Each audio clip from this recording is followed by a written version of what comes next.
I'r rhan fwyaf o bobl, prif reswm am fynd i Mynwenta yw casglu gwybodaeth am hynafiaid wrth lunio hanes y teulu. Dwi ddim am ddilyn y trywydd hwn heddiw gan ei fod yn bwnc eitha cymleth. Ond wrth fynd heibio fel petai, mae'n rhaid i mi gyfaddau fy mod i hefyd yn dueddol o wneud hyn. Ac fel prawf, dyma lun, a dyma'r llun sy'n ar y poster, dwi'n meddwl, dyma lun o garreg fedd, hen fam gi a hen dad ci fy nhad ci i. So, wy'n mynd siŵr faint o hen sy'n dod mewn fyna.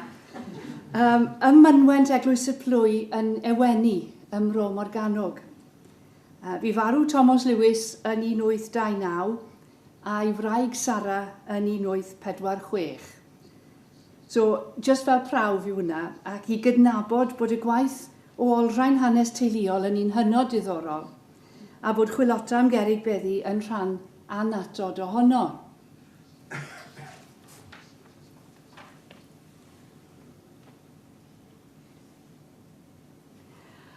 Ond nid dyna'r man cychwyn i fi, a nid ar hanes teuluol dwi eisiau canolbwyntio nawr. Dwi'n dafodieithegydd o ran cefndir academaidd a hyfforddiant. Ac fe fi mi am rai blynyddoedd, fel dwedodd Beryl, yn gweithio yn Amgueddfa Werin Cymru yn San Fagan, yn recordo siaradwyr o wahanol ardaloedd ar dap. Sylweddoli yn raddol i bod yn hawdd casglu gwybodaeth am yr iaith lafar heddiw, os oedd angen mwy o wybodaeth mas â ni a recordo a mwy o wybodaeth yn dod yn sgil hynny. Ond bod hi'n anos o lawer olrhain y nodweddion tafodieithol hyn yn ôl i'r gorffennol. Nes i arbrofi a nifer o wahanol ffynonellau, ac yn ei misg gweld bod yr arysgrifau a'r gerrig beddi yn aml yn llawn nodweddion tafodieithol. Yn rhoi syniad i ni o'r iaith lafar naturiol yn yr ardal a'r cyfnod lle y codwyd y cerrig beddi hyn. A'r peth pwysig wrth gwrs yw bod ni'n gwybod yn union pryd y bu farw y person sy'n cael ei cyffau ac ni'n gwybod ble. So mae amseru a lleoliad yn berffaith glir. Dyma rhai enghreifftiau yn unig, just mwyn i chi gael syniad o'r posibiliadau. Allai ddim mynd mewn yn ddofn mewn i unrhyw beth mewn 3/4 awr. So, enghreifftiau o'r math o ddeunydd tafodieithol sy'n codi. Geirfa, yn gyntaf. Dyma chi y pennill ar ddechrau'r sgrin fyna. Wrth bys dy byrth, rwy'n curo newn, am ddod i mewn i wledda. Nid bodlon wyf i fod tu fas, rhywbeth i'r ddinas noddfa. Mae'r geiriau wedi mynd yn rhy anelwig, allwn ni ddim darllen popeth. Mas gair y de ym mhob man, ac yma yn amlwg yn rhan o strwythyr y pennill, achos mae mas a dinas yn odli. Mae dan ni'r patrwm yma, rwy'n curo newn am ddod i mewn i wledda, ac wedyn nid bodlon wyf i fod tu fas, rhywbeth i'r ddinas noddfa. Ac mae'n rhan gynhenid o'r pennill. So geirfa yn un peth sy'n codi. Ffurfiau gramadegol. Croes y parc gyda llaw ar bwys Llanberir y Fro yn y Ffrinelau. Enghraifft yma o ddeunydd gramadegol tafodieithol o Eglwys y Plwy Llys Faen. Cewch yma fyr hanes Kate, gwraig Evan Evans. Hi adws i ffechod a'i blinder, a mae'n cario ymlaen wedyn. Dwi eisiau canolbwyntio ar yr ymadrodd hi adws.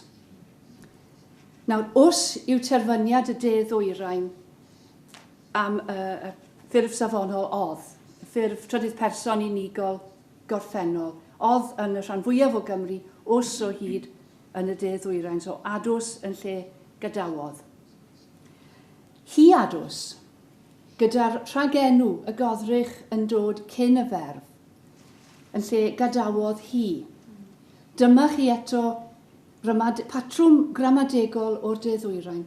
tynnu y rhagenw, y godrych i ddechrau y frawddeg ac mae'n dod cyn y ferf. So mae hiadws yn ffurf hyfryd tafodiaith y de-ddwyrain lle byddai unrhyw le arall yn dweud gadawodd hi.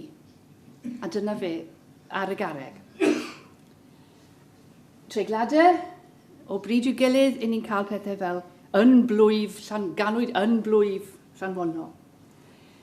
Eto, tuedd yn y de-ddwyrain i ehangu defnydd y treiglad meddal ar drail popeth arall. Dwi'n byw yn Gaerdydd. Mae'n fam a'n dad yn dod. I chi'n clywed y peth ar lafar o ddydd i ddydd yn y de-ddwyrain, a dyma fe yn blwyf. Y treiglad meddal, lle byddai'r iaith safonol ac ardaloedd eraill yn defnyddio y treiglad trwynol.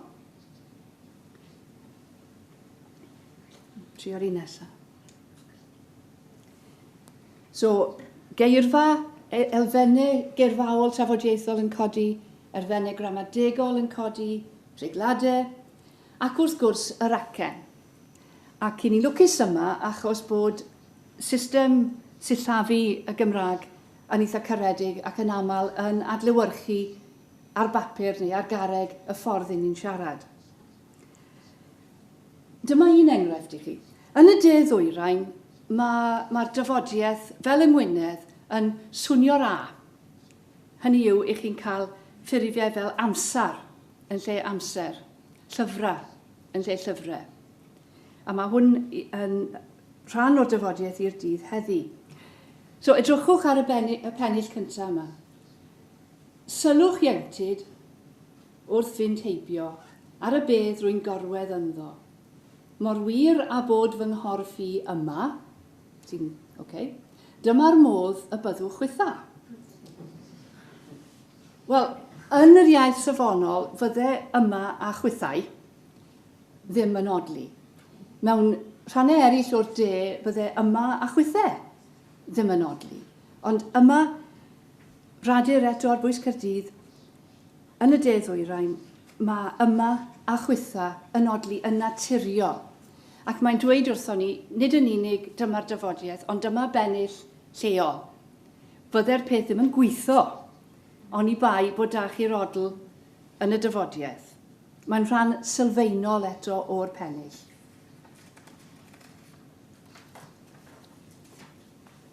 Ond, mae angen talu sylw, fel y gwelwn ni. Os ych chi'n edrych ar yr englyn, gwel ddyn derfyn dy yrfa, das cryfedd, disgrifo dy ddyddiau, dy oriau cyfyng daw cofia, cais heddwch doeth dy ddiw da. Wel, mae dyddiau wedi ysgrifennu'n gywir yn ôl safonau yr iaith lenyddol. Ond mae'n berffaith amlwg taw'r odl yma yw yrfa, dyddiau, cofia, da. Dyw'r englyn ddim yn gweithio fel englyn, ond i bai bod gyda chi'r odl yma gyda'r ffurf tafodieithol dyddiau.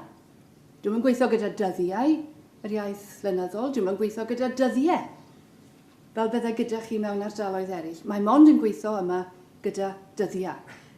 Am eto, mae yna bosibilrwydd bod yr englyn yma'n dod o Wynedd, oes, cydnabod ni.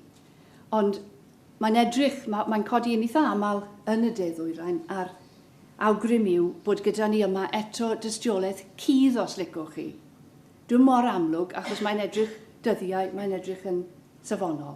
Ond unwaith i ni'n edrych ar strwythyr yr englyn, tafodiaeth sydd gyda ni yma eto.